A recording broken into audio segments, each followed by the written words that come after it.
నమస్తే. నేను మీ హరిత. ఒక మనిషి స్ట్రాంగ్‌గా, దృఢంగా ఉండాలంటే ఎముకలు పటిష్టంగా ఉండాలి.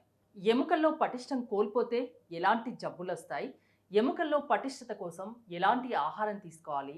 ఏం చేయాలి అసలు? తెలుసుకుందాం. స్టూడియోలో ఉన్నారు ప్రముఖ వైద్యులు, మెడికల్ కౌన్సిల్ ఆఫ్ ఇండియా మాజీ సభ్యులు డాక్టర్ సిఎల్ వెంకట్రావు గారు. సార్ నమస్తే. నమస్తే. చాలామంది ఓల్డ్ ఏజ్ వచ్చాక ఇలా వంగి నడుస్తూ ఉంటారు. మనకు పట్నంలో, సిటీలో ఇలా కనిపించరు. వంగి నడిచే వాళ్ళు చాలా అరుదుగా కనిపిస్తారు. ఎందుకు గ్రామీణ ప్రాంతాల్లో అలా ఉంటారు? ఈ వంగి నడిచే వాళ్ళు మహిళలు ఎక్కువుంటారు. హ్మ్. పురుషులు తక్కువ.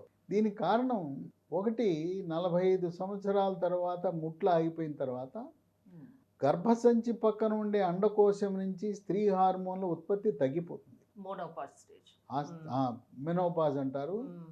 ఆ స్త్రీ హార్మోన్ల ఉత్పత్తి తగ్గటం వల్ల ఎముక పెళుసుదనం వచ్చేస్తుంది. దాంతోపాటు పౌష్టికాహారం తినక కారణం వల్ల ఎముక మెత్తబడిపోతుంది. మెత్తబడిపోయి గూనొచ్చి వంగిపోతారు. ఇంకోటి ఏంటంటే 70 ఏళ్ళ వయసులో స్త్రీలు పురుషులు కొంతమంది నడుస్తూ నడుస్తూ ఉండగానే కింద పడిపోతారు. హ్మ్.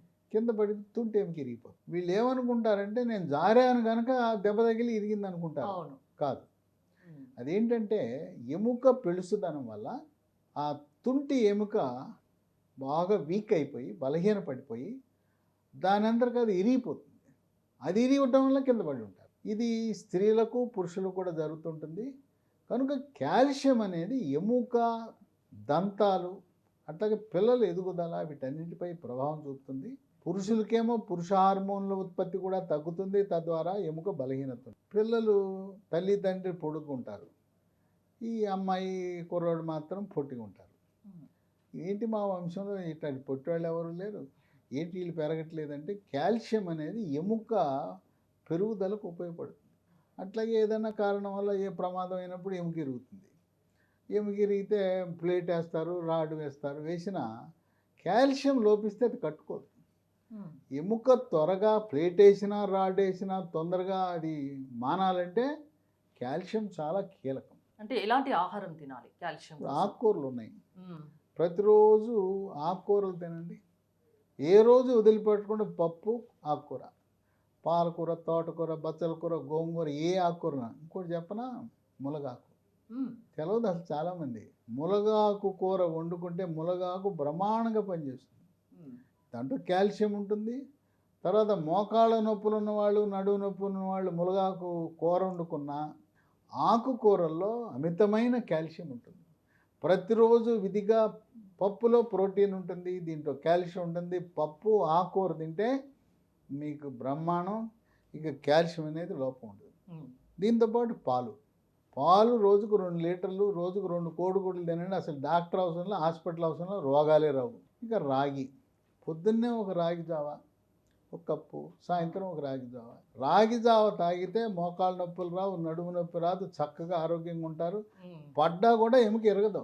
మీ ఎముకలు ఉక్కులాగా తయారవుతాయి. అట్లాగే చిరుధాన్యాలు రాగి, జొన్న, సజ్జ, కొర్రలు, అరికెలు, సామెలు, ఊదలు వాడితే ఎముక పటుత్వం వస్తుంది. హ్మ్. ఇక మాంసాహారులు అయితే చేపలు. హ్మ్. తర్వాత మనం మాంసాహారం తిన్నా, శాకాహారం తిన్నా ఎవరు కూడా ఫ్రైలు, రోస్టులు తినద్దు. పులుసు రూపాన, కర్రీ రూపాన తీసుకోవాలి. ఆ రోస్టులు, ఫ్రైల వల్లనే మనకు అనారోగ్యం వస్తుంది. కాల్షియం లోపిస్తే హ్మ్. ఈ అరిచేతులు, అరికాళ్ళు మంటలు, కాళ్ళు పిక్కలు పట్టేయటం, తిమ్మిర్లు రావటం, ఇవన్నీ కూడా కాల్షియం లోపం వల్ల జరుగుతూ ఉంటాయి. లీ ఫార్మ్ అనే కంపెనీ వారు హ్మ్. ప్రకృతిలో లభించే కాల్షియంతో హ్మ్. కెమికల్ ఒక ఫ్రీ ఇది. కెమికల్ ఫ్రీ బోన్ రిడ్జ్ అనే ఒక ట్యాబ్లెట్ని తయారు చేశారు. దీంట్లో ప్రకృతి పరంగా లభించే కాల్షియంతో పాటు magnesium, vitamin D, vitamin K కూడా ఉంటాయి. దీన్ని రోజు మధ్యాహ్నం పూట ఒకటి వేసుకుంటే ఒక 3 నెలలు హ్మ్. బ్రహ్మాండంగా ఉంటుంది. జబ్బున్న వాళ్ళే కాదు, ఆరోగ్యవంతులు కూడా, పిల్లలు ఎత్తు పెరగాలి, పళ్ళు పుచ్చిపోతున్నాయి, కండరాలు పిక్కలు పట్టేస్తున్నాయి. తర్వాత 45 ఏళ్ళు దాటిన మహిళలు అందరూ వేసుకోవచ్చు. ఎందుకంటే దాన్ని పోస్ట్ మెనోపాజల్ పీరియడ్ అంటారు. కాల్షియం లోపం ఉంటుంది, దీన్ని వాడాలి. 40 ఇయర్స్ తర్వాత అది మేల్ అయినా, ఫీమేల్ అయినా ఎవ్వరైనా ఇది వేసుకోవచ్చు. నిరభ్యంతరంగా వేసుకోవచ్చు. తర్వాత అసలు మన కాల్షియం ఎంత ఉందో తెలుసుకోవాలంటే రక్త పరీక్ష కాదు చేయాల్సింది. హ్మ్. దీనికి ఒక రకమైన స్కాన్ ఉంది. దాన్ని బిఎండి అంటారు. Bone mineral density scan, BMD scan అంటారు. ఓకే. దాన్నే డెక్సా స్కాన్ అంటారు. అది చేస్తే మన ఎముక ఎంత బలంగా ఉందో తెలుస్తుంది. ఈ బోన్ రిడ్జ్ వల్ల ఎటువంటి అనర్థాలు లేవు. మంచే జరుగుతుంది కానీ ఎటువంటి హాని లేదు. సో 40 దీన్ని ఇయర్స్ తర్వాత ఈ ఎవరైనా ఇది వేసుకోవచ్చు. డాక్టర్ ఏమి ప్రిస్క్రిప్షన్ ఇవ్వాల్సిన అవసరం లేదు. ఇది మనందరికి మనం ఆర్డర్ పెట్టుకోవచ్చు. అంటే ఎలా ఆర్డర్ పెట్టుకోవాలి, ఎక్కడ ఇది దొరుకుతుంది? అమెజాన్లో ఆర్డర్ పెడితే ఆన్లైన్లో మనకు వస్తుంది.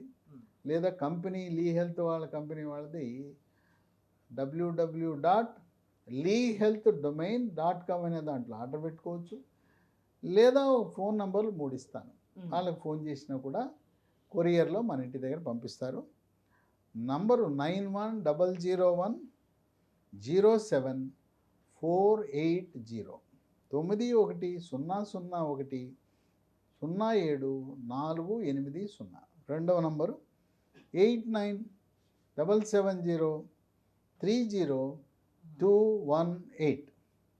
మూడో నంబరు 9502897374. స్క్రీన్ మీదే నంబర్లు వస్తున్నాయి. ఆర్డర్ పెట్టుకోండి. కనుక ఎముక పెళుసుదనం వచ్చేదాకా, బలహీనపడేదాకా ఆగి, ఎముక ఇరిగిన తర్వాత, చేతులు కాలిన తర్వాత ఆకులు పట్టుకునే కంటే ముందుగానే మీరు హాస్పిటల్కి వెళ్ళి మాస్టర్ హెల్త్ చెకప్ చేయించుకొని మీ ఎముక దృఢత్వం ఎలా ఉందో తెలుసుకోండి. Bone mineral density BMD test చేయించుకోండి. లేకపోయినా కూడా ప్రతి సంవత్సరం మొదటి రౌండ్లో 90 వాడి ప్రతి సంవత్సరం 30 ట్యాబ్లెట్లు వాడుతూ, నేను చెప్పాను కదా, ఆకుకూరలు, పాలు, మిల్లెట్స్, ప్రకృతిలో లభించే చిరుధాన్యాలు వాడటం ద్వారా ఎముక దృఢత్వంగా ఉంటుంది. పిల్లలు పొట్టిగా ఉండాలని బాధపడబాకండి. కాల్షియమే దానికి పరిష్కారం. కాల్షియం అనేది శరీరంలో పలు అవయవాల పనితీరుని ప్రభావితం చేస్తుందని గమనించాలి.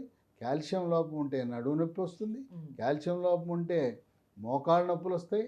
ఇన్ని రకాల అనర్థాలకు కారణమైన కాల్షియంని మనము జాగ్రత్తగా మనం సహజ సిద్ధంగా పొందే రూపంలో ప్రయత్నిస్తూ ఈ బోన్ రిడ్జ్ని కూడా చాక్లెట్ తిన్నట్టు దీన్ని కూడా వాడుకుంటే చాలా సురక్షితంగా ఉంటారు, హెల్తీగా, హ్యాపీగా, ఎముకలు విరగకుండా, ఆనందంగా, నొప్పులు లేకుండా, పిక్కల నొప్పులు లేకుండా జీవితాన్ని గడపచ్చు. థ్యాంక్ యూ డాక్టర్ గారు. Thanks for coming. More details కోసం స్క్రీన్ పైన స్క్రోల్ అవుతున్న నెంబర్స్కి కాల్ చేసి కాంటాక్ట్ అవ్వండి. చూస్తూనే ఉండండి సుమన్ టీవీ.